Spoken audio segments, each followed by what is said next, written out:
Hi, I'm Peter Conrad. Welcome to Git Doesn't Have to Be Hard.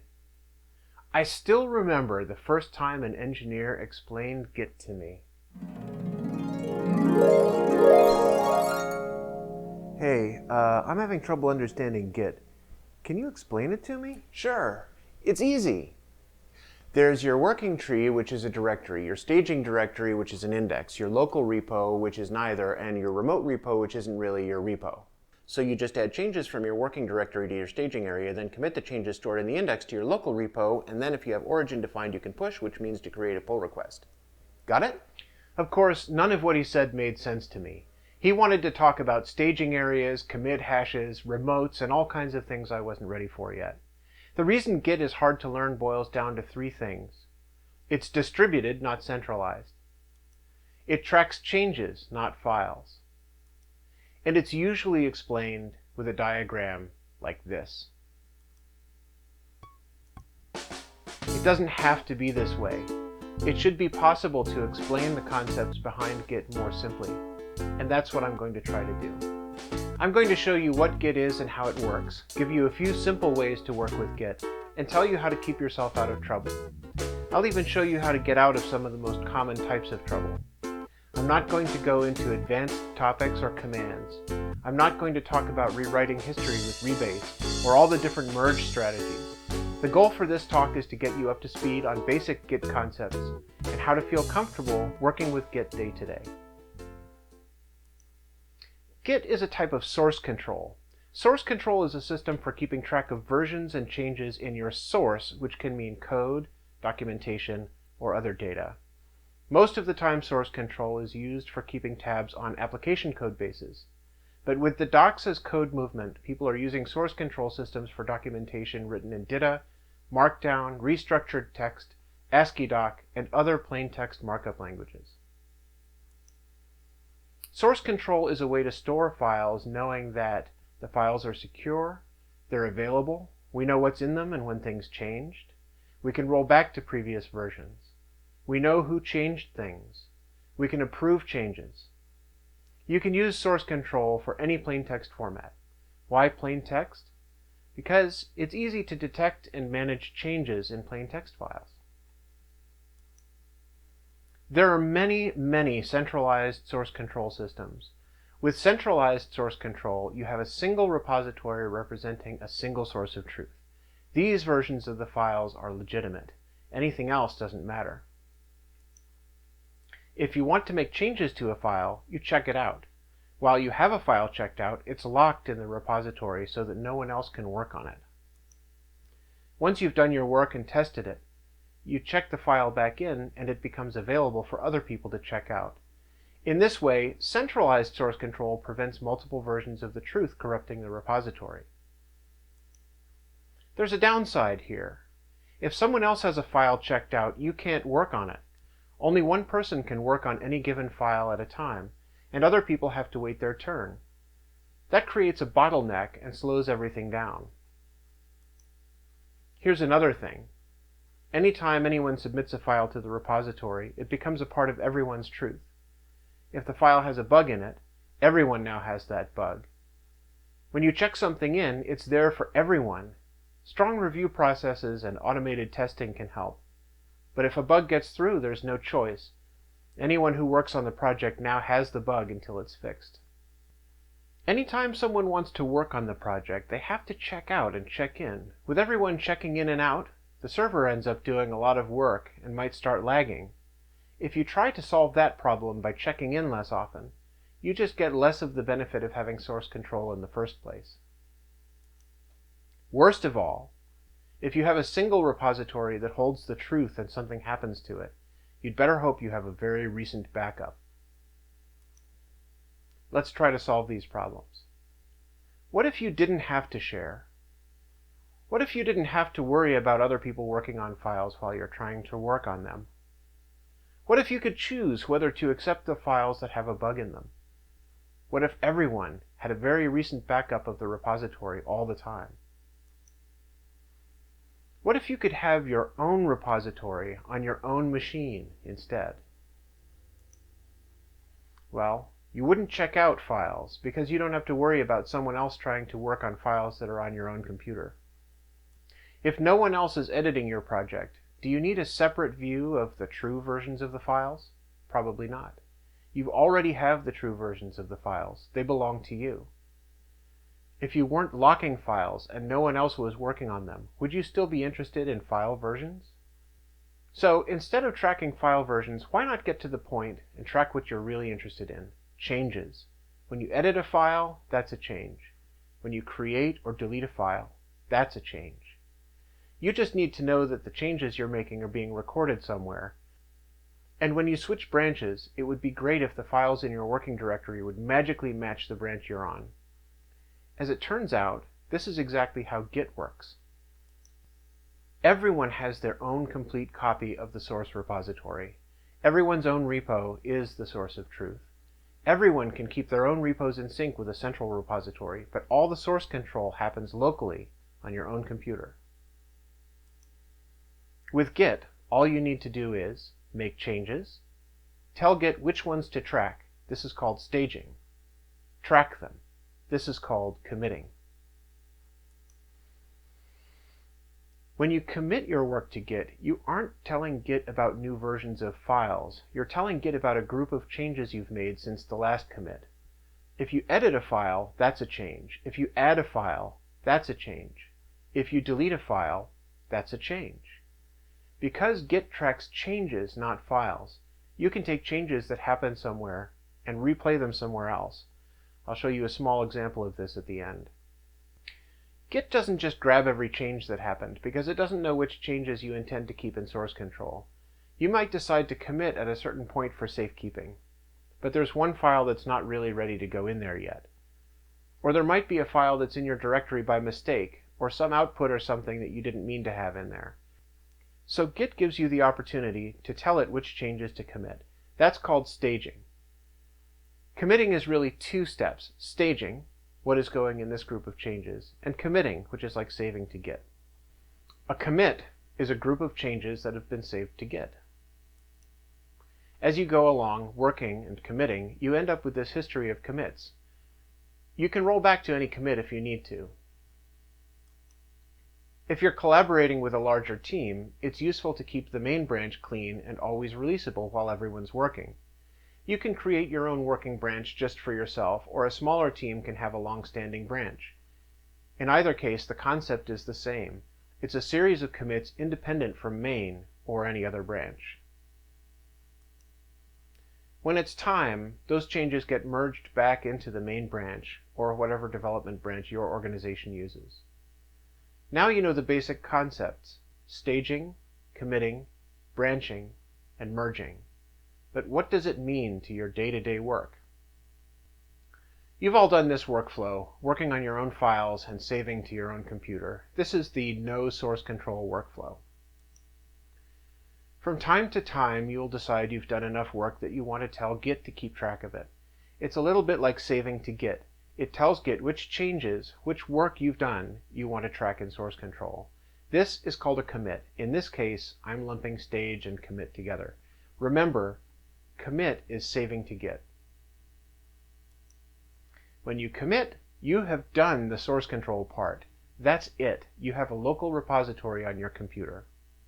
You get source control, version control. You can roll back to any version of any file. You can see the whole history of what you've done. If you're working by yourself, you might not need to do anything else. But the point is to collaborate with other people, so you have to be able to share your changes with them and let them share their changes with you. You share your work with others by putting it in a central repo called the remote. Uploading changes to the remote is called pushing. Actually, it's more likely that you are starting to work on a project that already exists in a central repo. That's why the remote is sometimes called origin, because when you clone it to your local machine, that's where your copy of the project originally came from. Everyone else who is working on the project pulls to download the latest changes to their local repo. Then, later, they push their own changes, and so on. That way, everyone keeps in sync. And because we're synchronizing, everyone's personal copy of the repo is as much a source of truth as the central repo. You could blow away the central repo and life would just go on. To synchronize, we're going to surround our work on stuff with a pull to get everyone's changes, and a push to give everyone access to yours. Most of your day is spent here in the work, save, sometimes commit area. When you start working on a new task that involves a few files, you pull. When you are ready to show your work to others, you push. But remember, we talked about branching and merging. Once you have more than a few people working on the same project, it starts to be a good idea to separate people's work so they don't cause problems for each other. There are many different branching strategies. I'll show you one called the GitHub flow. There's this main branch, which is sometimes called master. You create a working branch for a small to medium task. Then when you're done, you merge back to main. Merging involves a few more steps so that people can review your work. We'll look at those later. Are there more complex scenarios? Sure. Theoretically, you can start a new branch off anywhere. You could have a working branch and start a branch off of that to try an experiment. You can merge that back into your working branch, merge it into main later, or abandon it if you didn't like the results of the experiment. You can have branches of branches. It can be as complex as you need it to be. There are teams who have complicated branching strategies, and if you work somewhere that has a specific way of doing branches, you'll learn how that works. But the simple thing I'm showing you today is the GitHub flow, which uses one branch off of main for each thing you're working on. You might have one branch open at a time, or several. In most cases, you want to start each branch from main. Why? Well, things can get complicated, and you can end up doing things you didn't mean to. Let's say you have this working branch A, and you branch off of it. Let's call that branch B. It's based on A, so it includes this commit here, which isn't in main yet. If you end up merging B into main directly, then you've also merged all the stuff from this commit. So you might have intended to just merge these two commits from your working branch here. But you don't remember that you based it on A here, so this commit, which isn't supposed to be merged yet, ends up in main. So, unless you're branching from some other branch on purpose, you probably want to start every working branch from main. It's the simplest thing to do, and it makes it really easy to remember which changes you're merging. And you can still have multiple branches for multiple work streams or projects. All I'm saying is, unless you have a reason to do things differently, starting every branch on main and merging to main will make it easy to remember what work you're merging. When you create a branch, it starts on whatever branch you're on already. So before creating a new branch, all you have to do is make sure you're on the branch you want to merge from, usually main. If you do this, the workflow is simple. Branch from main, merge to main. Pull, branch, work, commit, pull, push, merge. Let's see how that looks. When you start, there's the possibility that you don't have all the changes that other people have added to the remote. Git will tell you, but it's not a bad idea to get into the habit of pulling whenever you start working. When you pull, you get all the changes from the remote. You create a working branch on your own computer. Now you're ready to work without worrying about interference with other people's work. You are the only one who has this branch. Now you're doing the work, save, sometimes commit flow. You do this as long as you need to.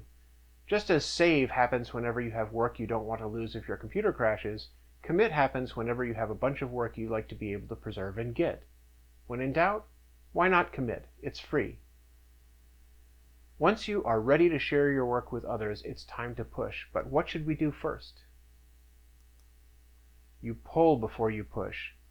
It's easier to deal with potential merge problems locally on your own computer rather than doing it on the remote repo. So you pull, and if there are things that are hard to merge, you can fix them before pushing. That makes everyone's life easier.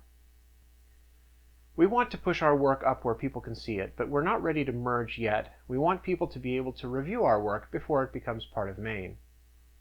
So you push your branch and create a pull request, which is an opportunity for people to review and approve the changes you made before you merge them. Once the pull request is approved, you can merge your branch into main. Next time you pull from main, the merge commit comes down with it. And when other people pull from main, they get your changes too. While you're working with GitHub Flow, mostly all you're doing is this rhythm of branch, pull, commit, push, pull request, merge. Here are the tools you'll need to get set up with Git. If you install something like SourceTree, that often installs Git too. You can check if Git is installed by going to the command line. If you're using Git at work, there might be a server hosting Git, or you can sign up with a host like Bitbucket. And of course, you'll work with your favorite editing tools. You can use a variety of editors, any Git client you want, or the command line Git tools, and of course multiple repos, including both local repos on your computer and remote repos hosted in various places. Now for some screenshot simulated demos. I'll show you how to create a repo on Bitbucket, how to clone it and work with it locally in SourceTree, how to create and merge a pull request, and the command line equivalents for all that. Then I'll show you why branching is cool, a few tips for keeping out of trouble, and 5 things you can do to get out of the trouble you will probably get into. If you're using Git at work for a project that's already started, then there's already a repo. You might not have to do this step, but I want to show you anyway, since this is how I created the repo I used to make these demos. The steps are, you log on to your host, you create the repo there, you clone the repo to your local machine. If the repo already exists, then you only have to do that last step, cloning it. First, log on to your host. This is Bitbucket. You'll need to sign up first, of course. It works like any other web service. Then you click the Create Repository button. You get a dialog where you can specify a project name and a repository name. You can make the repository private if you like, but if you don't have a reason to, you don't have to. You can include a README file at this step or add one later if you want. You can choose whether to include a file called .gitignore, which tells Git certain types of files to ignore. It's usually a good idea to have this. Then you just click Create Repository. The next step is to clone the repo. If you're using the Git command line, the command and the URL are here for you to copy. Bitbucket and SourceTree work together, so if you have SourceTree installed, you can click the Clone and SourceTree link to make things easier. When you click, SourceTree opens, and you get this dialog that lets you choose a local directory where the repo will go. In most cases, you don't need to change anything other than choosing a directory. And now you have your repository cloned to your local machine, and you're looking at it in SourceTree. You can see that there are buttons for all the actions we talked about before. Commit, pull, and push. A button for creating a new branch. As you can see in this repo, main is called master. They mean the same thing, but master is an older way of referring to it. And then there's this handy button to go look at the files in the Finder or Explorer, depending on your operating system. If you look at the files on your local machine, there's nothing there yet except .gitignore, which was created along with the repository. But at this point, you are all set up, ready to get to work. Most of the work you do in your local repository is just creating, editing, and saving files. But of course, you do have to spend a little time pulling, committing, and pushing. With a graphical client, it works like this. Make sure you're on the branch you want to branch from, which is usually main or master if you're using the GitHub flow.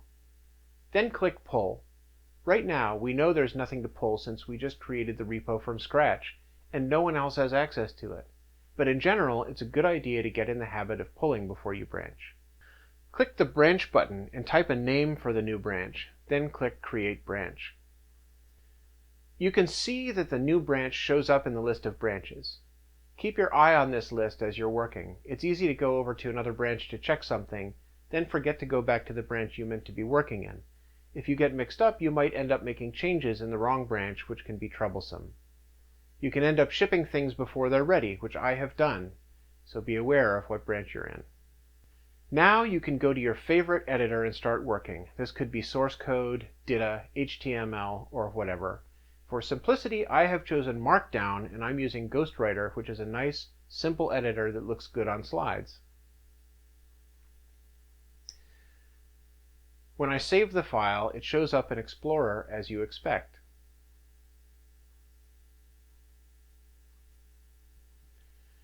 Git knows that there's a new file, and SourceTree shows it to us here in the Unstaged Files pane. This means Git knows it's there but doesn't know if we want this change tracked. So we click Stage All, which means we're choosing this change to be included in the next commit. So now that change is staged. Down here, we type a message describing what the commit is about, then click the Commit button.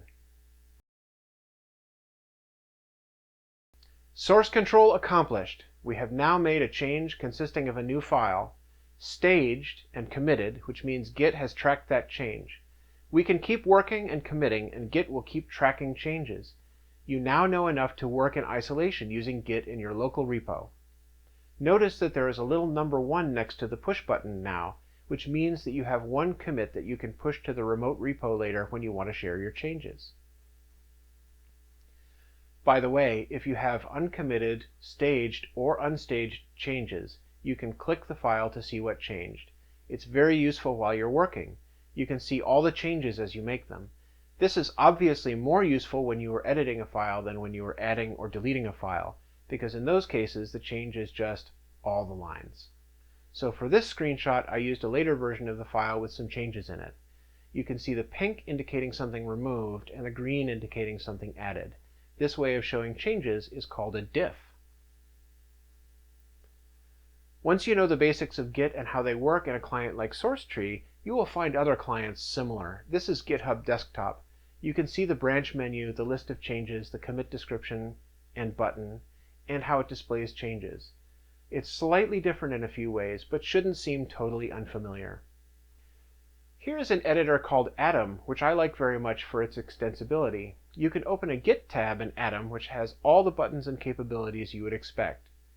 You can see the last few commits, click a file to see a diff, stage and unstaged changes, switch branches and repos, and commit, all from the editor. So between editors and Git clients, you have no shortage of tools to work with, and you can pick whichever ones you like. Git is at its best when you use it to collaborate with other people. Here is how you use SourceTree and Bitbucket to push your changes to the remote repo, create a pull request for review, and then merge your changes into main. We're going to push from our working branch, which we created a few minutes ago. By pushing up this commit, we're going to create the branch on the remote as well. This keeps our work separate until it's approved, letting us merge into main or master when we're ready. Click the Push button. Make sure the right local branch is selected and that it's pushing to the right remote branch, which should be the same in most cases. Notice that it lets us choose the repository to push to. You almost always want to push to the origin, which is the default way to refer to the repo you cloned from, as you'll recall. Make sure we're pushing to origin. We're pushing our working branch to a remote copy of our working branch, and click Push. Now that you've pushed your changes, you can create a pull request. Open a browser and go to Bitbucket or whatever Git host the repo is on. Click the repo. If you don't see your changes, make sure you're looking at the right branch. Click Pull Requests, then click Create Pull Request. A pull request is a way to review changes before merging into the main or master branch. So you want to check that the repo matches and that the pull request goes from your branch to the main or master branch. You can change the title if you like, and add a description. Add reviewers. These are other people you would like to review your pull request. They have to have an account with access to this repo. If you want to add screenshots or other attachments to help with the review process, you can upload attachments. If you are never going to use this working branch again after this pull request is merged, you can select the Close Branch checkbox. Click Create Pull Request. This is what a pull request looks like. There are buttons for approving and merging. You can edit the pull request to add more information. At the top it shows which branch you're on and where you're going. There's a box so people can leave comments on the pull request as a whole. Down here is a diff of every file that changed. The change we just pushed is not very interesting, so I will show you another example.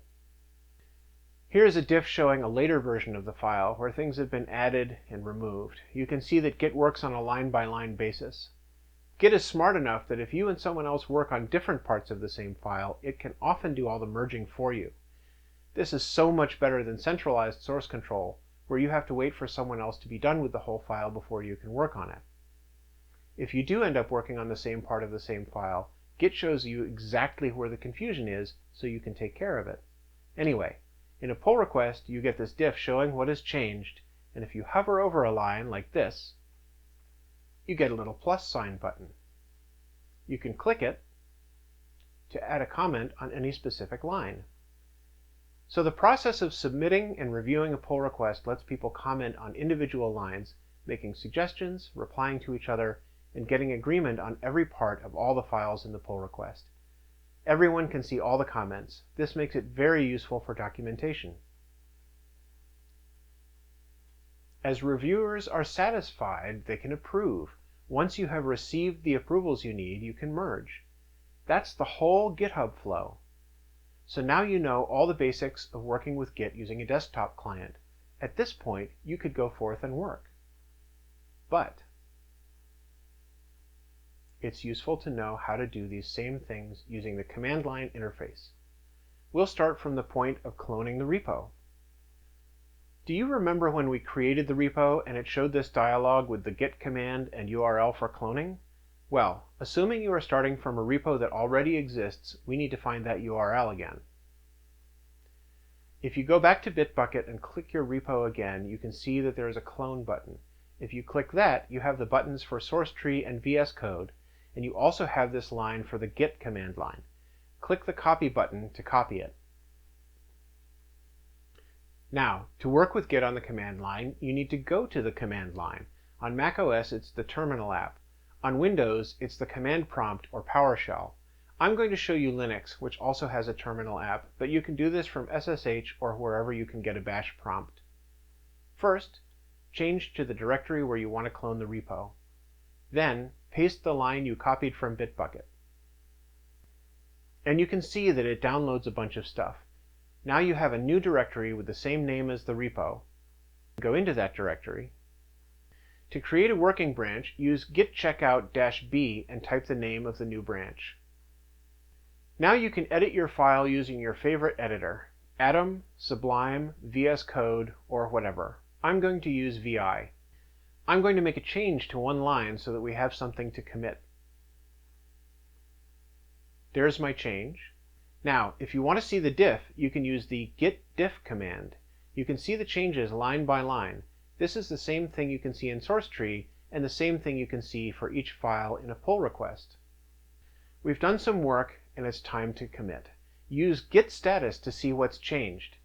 This is like looking at that screen in source tree showing the staged and unstaged files.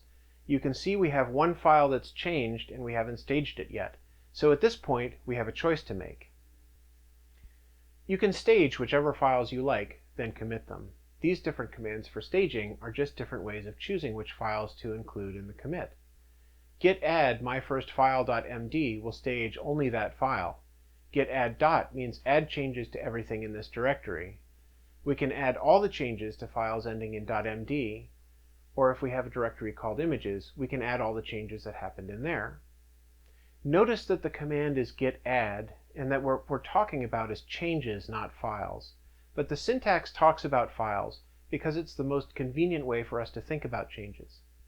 Once we stage, we can commit all the staged changes. If you type git commit at this point, it will open VI and let you add a message to the commit. It's just like typing in that box at the bottom of the source tree screen. But if you just want to stage all your changes and commit them in one step, you can use git commit-am and type a message. Be careful, because this commits all the unstaged changes.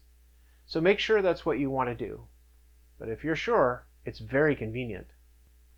So let's do it that way. We didn't have very many changes to commit, so it wasn't that risky. By the way, if you commit changes by mistake, there are ways to fix it, so it's not a big deal. Now, before I push, I'm going to pull. I happen to know we're in sync with master, because we just cloned and no one else is working on this repo, but it's a good habit anyway. Git pull origin, which means the repo we cloned from, and master, which is the branch we eventually want to merge into. We're working on the doing more work branch, and we want to make sure we're in sync with master as much as possible, so that our changes are easier to merge. If there is any kind of conflict, it's easier to take care of it on your local machine. Now we push. git push origin, the remote repo, doing more work, our branch. So we're pushing the outstanding commits from our branch up to the remote repo and creating our branch there too. When you push, it gives you all this information about what you did. It also gives you this URL where you can create a pull request. It works the same way no matter how you're using Git on your own computer.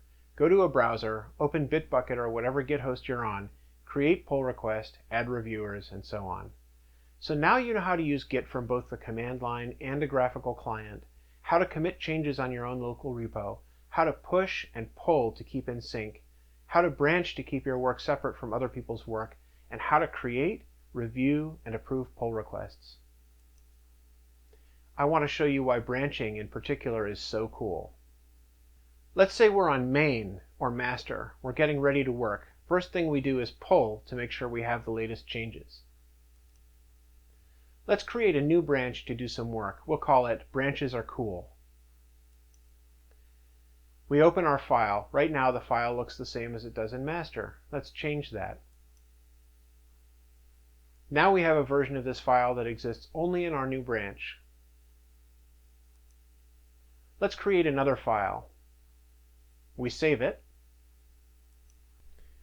And if we look in the Explorer, we can see the cool file we just created and our modified version of the other file. We've done some work and we're ready to commit. Here are the files in Bitbucket. We click Stage All, and now they're staged. We type a commit message, and then we click Commit. Now we're in the Branches Are Cool branch. Nothing to commit. One commit we could push if we wanted. In the File Explorer, we still see what we expect. Now, if we go back to Source Tree and switch to the master branch, then what we see in the File Explorer is different. The cool file is not there, and if we open the other file, our changes are gone. The files look exactly the way they should for the master branch. If we switch back to Branches Are Cool, our cool new file is back, and when we open the other file, our cool branch changes are there. So Git is smart enough when you change branches to make all the files look the way they are supposed to for that branch. And if you roll forward and backward in time, it works the same way.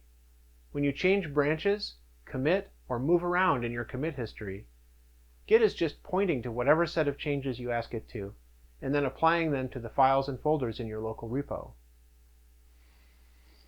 The only catch is that you can't change branches or move around if you have uncommitted changes. By the way, the pointer to where you're at any given time is called the head. When you see head, Git is saying, you are here. Let's talk about Git trouble. Just because you now understand Git doesn't mean you won't make any mistakes. To stay out of trouble, here are some tips. Make sure you are on the correct branch. Pull before you do anything. Think before you commit, or push, or branch. Use simple strategies. Branch from main and merge to main. A GUI tool will show you all of the info all the time. If you get in trouble, you usually need to get on the command line to get out, so it's a good idea to be at least slightly familiar with Git commands. Here are a few of the most common kinds of trouble. The most common kind of trouble is a merge conflict. That happens when you and someone else work on the same parts of the same file, and Git doesn't know which changes you want to keep. This happens inconveniently right at the end of your work on a task when you've committed all your changes and you want to push and create a pull request. You pull, and Git tells you it couldn't merge because of a conflict. So you aren't done after all. You have a mess to clean up first. Here's how you take care of it. You open the file where Git found conflicts. Each one looks like this. There's the head, which is usually the changes you made. Remember, head means you are here.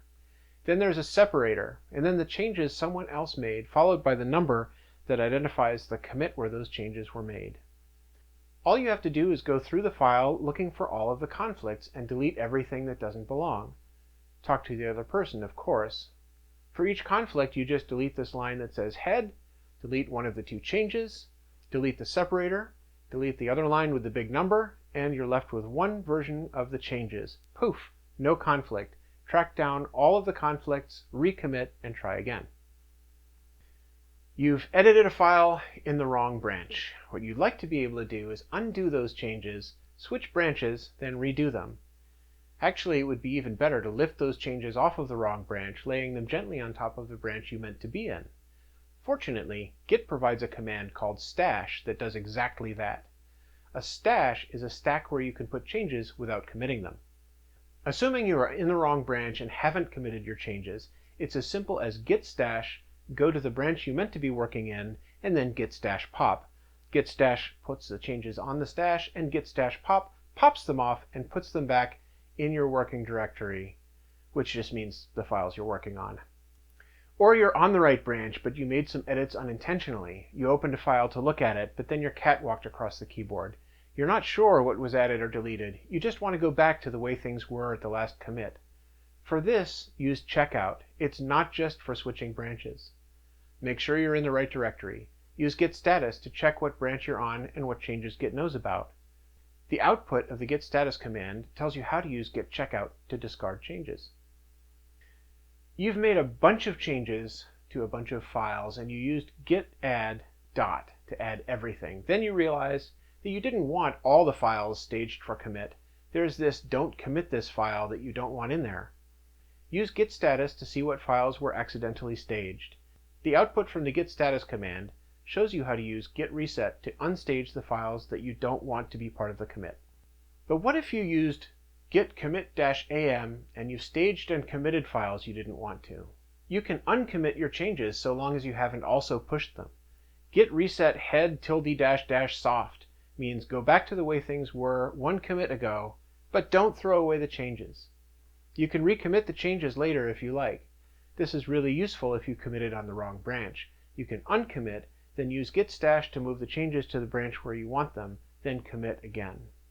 By the way, Git version 2.23.0 introduced a new command, git restore. It's basically an alternative to git reset. Going forward, Git will use git restore instead of git reset for many undo operations. But I tested this on my version of Git, which is 2.29.2, and it worked.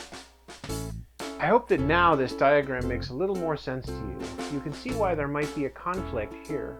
You know about git commit and git reset. You know why this is a bad branching strategy. You can see how these commits relate to each other. But now you know enough not to let this happen to you. Thank you. I hope you enjoyed this talk, and I hope you enjoy using Git.